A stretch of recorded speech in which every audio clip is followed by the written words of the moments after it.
about how I caught my grandma with my dad. So a little background information, I was 16, and it was the first day of 11th grade. Well, my friend wanted me to come to the mall with her after school that day. She was like, screw your grandma's birthday, just come to the mall with me. So the plan was I would sneak onto my best friend's bus after school and skip my grandma's birthday. By the way, my grandma was low-key a hoe. Like, half of her kids won't even bring their husbands around her, because after she got their numbers, she would end up sending nude pictures to them. Anyway, so the end of the day rolls around and I go to my locker to get my book bag when I'm called down to the office. So I go down to the office and my mom is there to pick me up because she said that we needed to do a few things before our grandma's party. Well, my grandma was at our house getting ready and my mom forgot her wallet at home, so when we went back home, I went to go put my book bag in the house. When I walk in and I see my grandma and dad on the couch, and I'm not even going to say what they were doing, and my mom is walking past them like she didn't see anything. So after that, I called one of my aunts and asked if I could stay with her for a while, and now I don't talk to any. Am I wrong for telling my friend I don't want to be her bridesmaid anymore?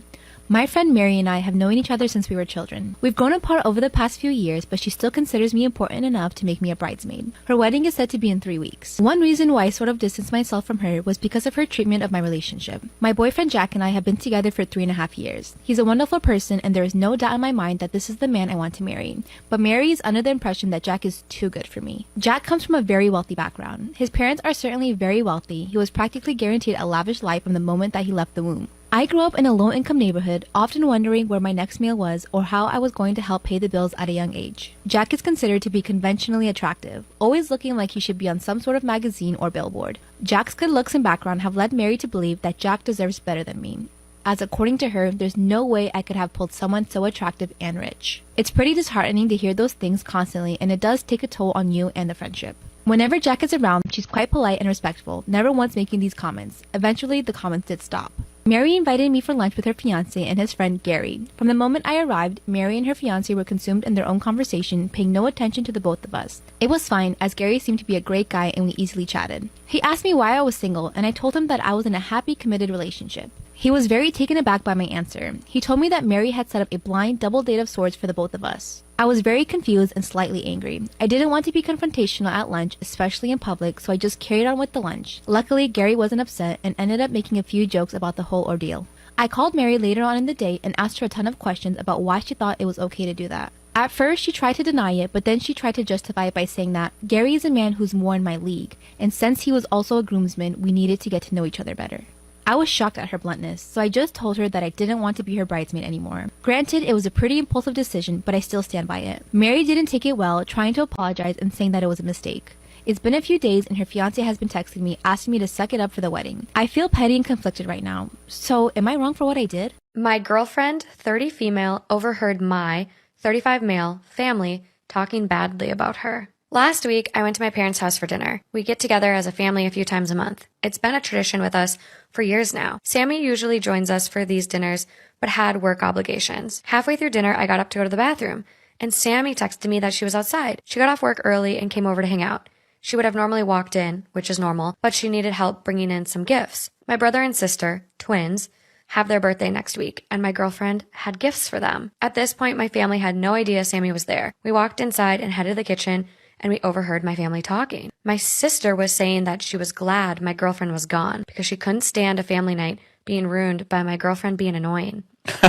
My brother and other sister agreed about how annoying and awful my girlfriend is. My dad made a comment about how they should be nice to Sammy, and my mom chimed in with, Sammy is nice and all, but I can't believe family sucks throwaway likes how fat she is.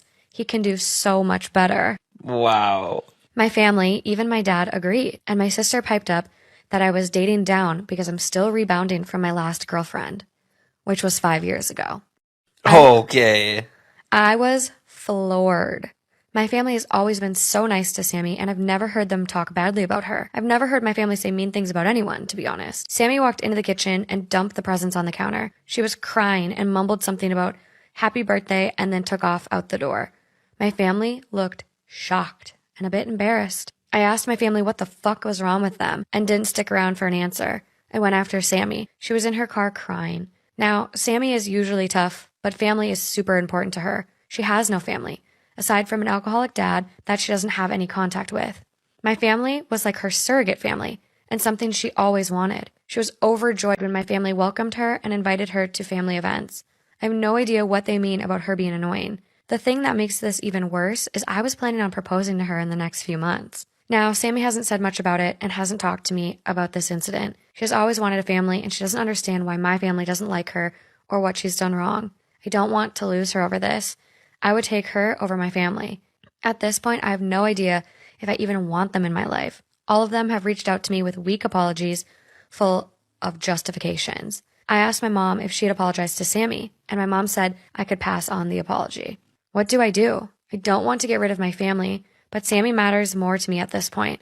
I want Sammy to know I'm fully in her corner and don't want her to feel guilty if I have to cut out my family. Am I the asshole for ruining my niece's birth over a name?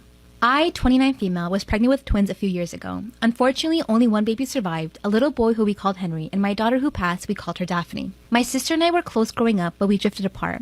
There was a rivalry on her part after I met my partner. For example, she hated that we got engaged before her. She has been with her partner for 3+ more years, and she threw a fit saying she wouldn't attend our wedding unless she was engaged too. So they got engaged, and threw an engagement party the night before my wedding. When I announced my pregnancy, she wasn't happy, as I'd done another thing before her, but when my daughter died, she seemed to be a lot nicer. Because of this change, we made her Henry's godparent.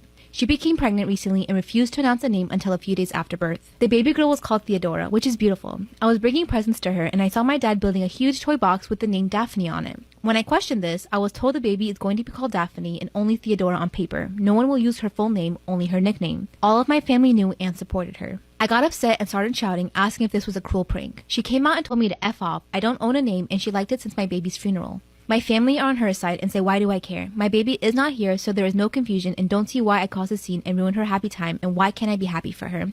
They're saying I'm being petty and cruel. They want me to apologize, but I don't want to. So, am I the asshole for getting upset over choosing my dead baby's name?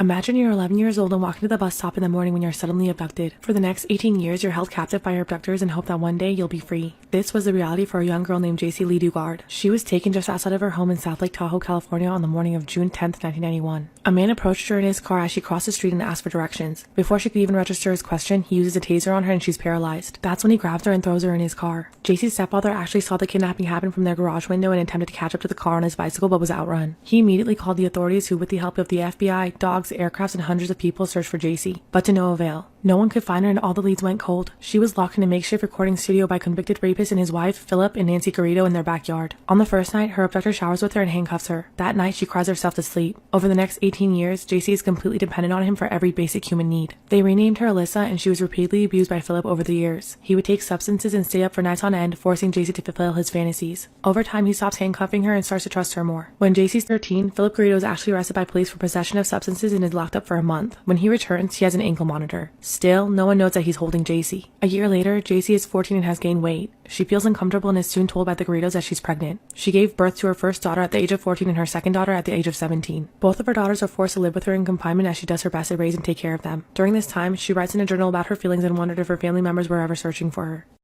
My 29 female husband, 32 male, of 3 years, said something I can't move on from. We have a job that requires us to wake up very early in the morning. We've been working a cubicle away for the past couple of years. That's how we met. He usually wakes up before me and makes me breakfast. He's been doing this since we got married. He's sweet and caring like that. He's also the funniest, genuine, and friendly person I know. I love him and know he loves me back. Our relationship has always been stable. Now, I'm not sure. Today, while we were having breakfast, he calmly asked me to kill him if I ever caught him cheating. I initially brushed it off as a joke and replied, likewise. Then he said that he'd kill me if he found me cheating, and he would enjoy it. I didn't know how to react. I got chills. He's never been like this, and I can't imagine him saying things like that. All day at work, I've been thinking what I did wrong. Did he read my messages? None of us keep passwords. And find something off? Did he see me talking with someone inappropriately? I don't know. What should I say to him? Red flag. Yeah, What? So I think it's kind of, we obviously need more context, but I think it's kind of sad that her immediate thought is like, did he see something? What did he read? It's like, She's blaming herself. yes, when in reality, he may just like have fucked up thoughts. Yeah. What do you say? I think you literally just have a very honest conversation and you say, hey, like you made this comment in passing and maybe it was like a joke to you in some way, but it was very unsettling. And Scared the shit out of me. yeah, that was kind of terrifying. Earlier this year, my friend Taylor moved in with my boyfriend Charlie and me. Taylor and I worked together and became really close friends. I introduced him to my boyfriend, and now the three of us have friends. However, I'm closer to Taylor than my boyfriend because Taylor and I have bonded over similar traumatic experiences. The other day, Charlie and I left for a weekend trip. Taylor agreed to take care of our dog while we were away, which we were happy about. Charlie and I have a security camera in our bedroom. This camera is aimed at the bedroom door and bathroom door. We have a bathroom attached to our room. Minutes after we left, we got a notification that there was motion in our room. We checked the cameras and saw Taylor just standing in our room. Over the next 30 minutes, he went in and out of our room about 7 times. It's important to know that up until this point, we have sincerely valued privacy. We never go in his room unless he states it's okay, and vice versa. So we were surprised to see him just walking in on his own. The 8th time he went in our room, we saw him go over to my dresser and dig through my panty drawer. He picked out a pair of panties, pulled on his boxers and pants, put my panties on, and then his boxers and pants back on over it. A few minutes later, he returned wearing one of my tank tops when he noticed the camera. He slowly backed out of the room, but then he returned later and continued digging through my panty drawer. He returned multiple times later to dig through my panties. All of this recorded and saved on video. Seeing how he invaded our privacy and wore my underwear made me feel sick and needs to be addressed. We don't want to make Taylor feel ashamed for cross-dressing, but what he did to my clothing was disgusting. I know as soon as we get back home, I'm going to throw away all my underwear and Charlie's going to install a deadbolt to our bedroom door. We don't feel comfortable confronting him about it until we return home and are able to deadbolt the door. Would I be the asshole if I made him pay to replace all my underwear and pay for the hardware for our bedroom deadbolt? Taylor also went in my nightstand to look at and handle my adult toys, and he dug through my hamper to presumably look for used underwear. When we confronted him, Taylor denied everything. Despite the fact that we had it all on video, he tried to make up different reasons why he was there, tried to downplay it, said he only came to look around, and then said he doesn't even remember entering our room. We told him he could either move out, go to therapy, or we could move out and he would have to find new roommates. He basically told us no. He said we had no authority to kick him out and that blackmailing him with the videos was illegal. Unfortunately, he was on our lease, so there wasn't much we could do without taking legal action. So we got to work. We started looking for a new place to live, started looking for a lawyer, filed a police report, and made plans to file for a restraining order. But every single day I was constantly anxious at work and fearful in my own home because it was clear that he had absolutely no remorse. After about a week with no sleep and constant fear, I finally spoke to my boss about the situation. My concerns were taken seriously and they immediately began taking steps to help me. I showed them the videos and they agreed that his actions were completely unacceptable and, due to the nature of our work, he's considered a liability and a danger to other employees. They made sure I was in a safe place before they suspended him while they investigated him. During his suspension, I met with my bosses where they continued to support me and ensure my safety. They also made plans to terminate him as he also had multiple negative performance reports. So this whole deal was a nail in his coffin. However, Taylor quit before they had the chance to fire him. The day after he quit, he got all of his crap out of the apartment and signed documents removing himself from the lease. He has not attempted to contact me since. This whole situation has been extremely emotionally draining. It has caused a lot of painful memories and emotions to resurface. Looking back on our friendship now, I can recall multiple red flags in which he crossed clear personal boundaries I set. I can't believe he was ever someone I trusted and loved like a big brother. But for now, he's out of our lives and I'm relieved. I'm still living with my parents, but I plan on moving back as soon as the apartment locks get changed. Am I wrong for telling my sister that she should have aborted my niece when she had the chance? I grew up in a single-parent household with my mother and my half-sister Casey, who is 7 years younger than me. My mother struggled with drug abuse for the majority of her life, and as a result, I have no clue who my father is. Casey's father was also heavily into drugs and only stuck around for 3 years. I basically raised Casey because when my mom wasn't at work, she was either gone for days on end, holed up in her bedroom/bathroom doing drugs with whoever her boyfriend was at the time. I am now 31 and have no desire to have children after spending much of my youth caring for Casey. Casey unfortunately followed in my mother's footsteps in that she began excessively drinking, smoking, partying, etc. She enrolled in a university that's known for being a party school, but dropped out during her first year after getting pregnant with my niece. 14 weeks into Casey's pregnancy, we learned that the baby would likely be born with intellectual and physical disabilities. I am pro-choice and discuss abortion as an option with Casey, who at the time refused and assured me that she would love her baby no matter what disability she was born with. My niece is now 4 years old and is nonverbal with pretty severe cognitive delays and motor/sensory issues. My mother has been sober for about 5 years and has since come around to help out Casey with my niece. She feels bad about our poor upbringing and as a result enables Casey to continue partying and being an irresponsible parent. Casey is hardly ever around while my mother is left alone with my niece.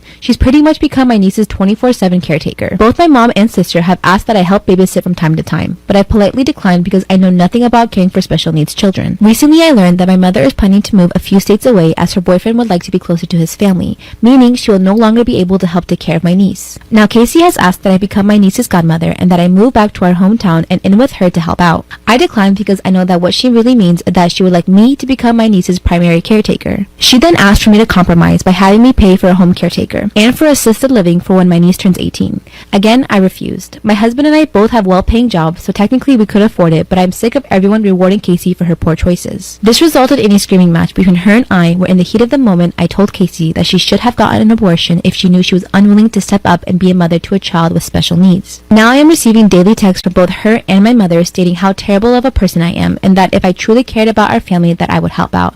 So, am I wrong here? Am I the asshole for telling my sister she would have been a terrible mother? I, 17 male, have two sisters, Alice, 29, and Miranda, 33. I am much closer to Alice than I am to Miranda. Miranda is also not on good terms with our parents.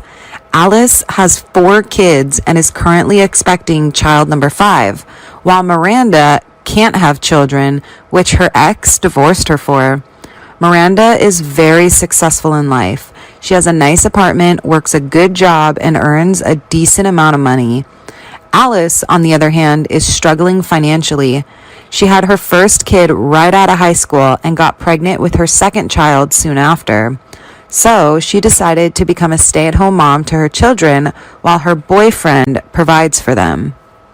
Me and my parents try to help them out as much as possible, be it childcare or money, whatever she needs. I love my nieces and nephews. I take them to the park and play with the older ones. I really enjoy it. Miranda doesn't help out with them. She says it's because she's too busy. Well, she works long hours, but she doesn't have kids, so I don't know what she does on weekends.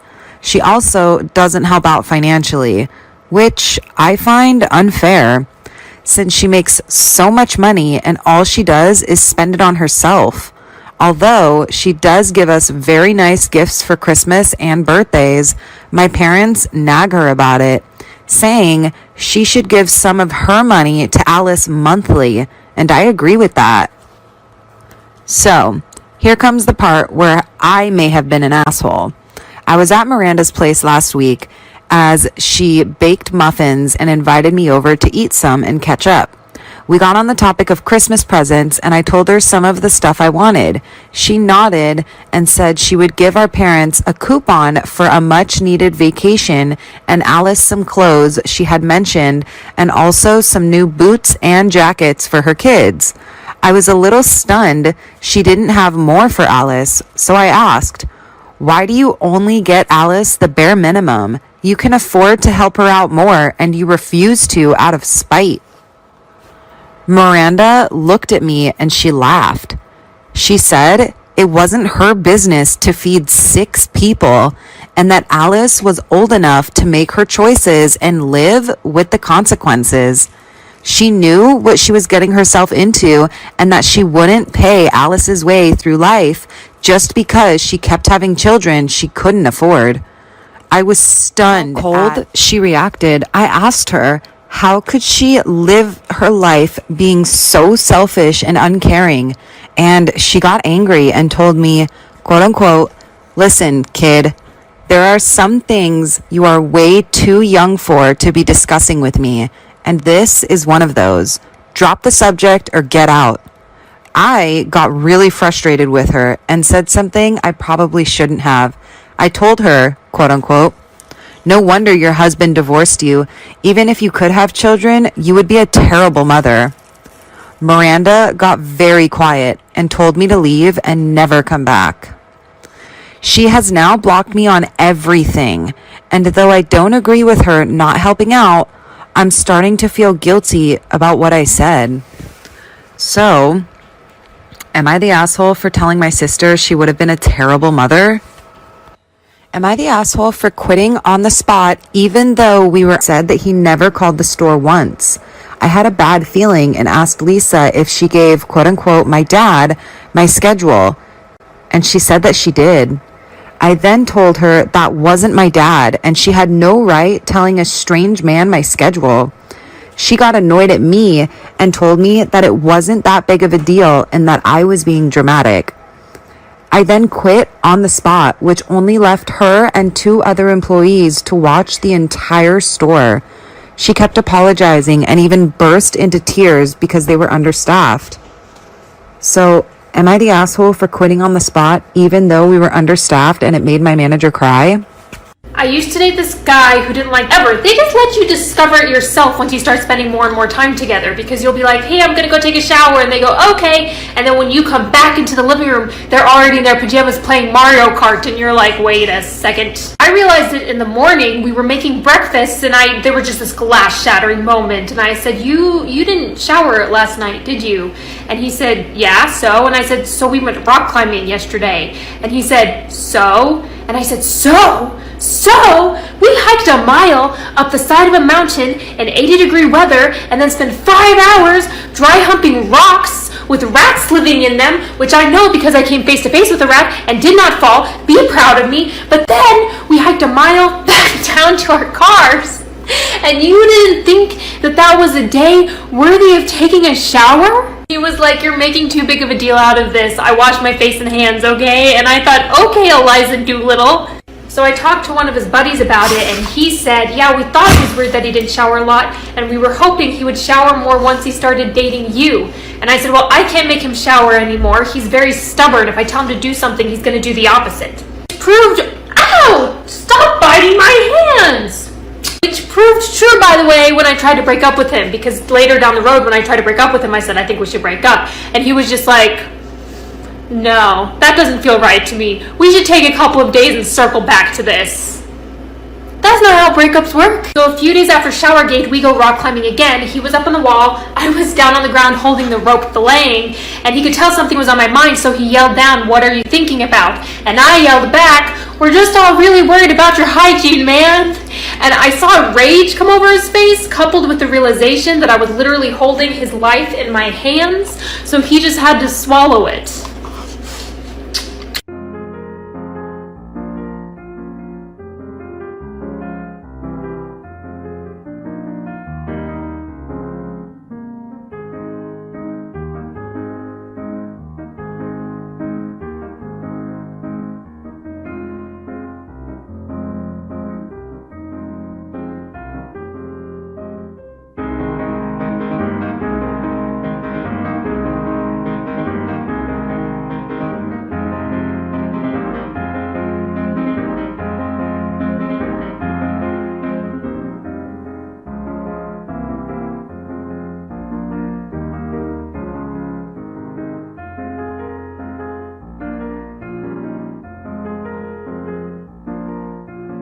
I pissed my teacher off. Story time. So when I was younger, I wasn't necessarily a bad kid, but I had a really smart mouth. Like, if I felt like I was being disrespected, even if you were an adult, I would disrespect you back. And sometimes it would get me into a lot of trouble. So I used to have this teacher, and her name was Miss Wiener. I wish I was making that up, but her actual name is Miss Wiener. And she was one of the worst teachers I've ever had. Like, super strict for no reason. She was the type of teacher to keep you after the bell rang. Anyways, one day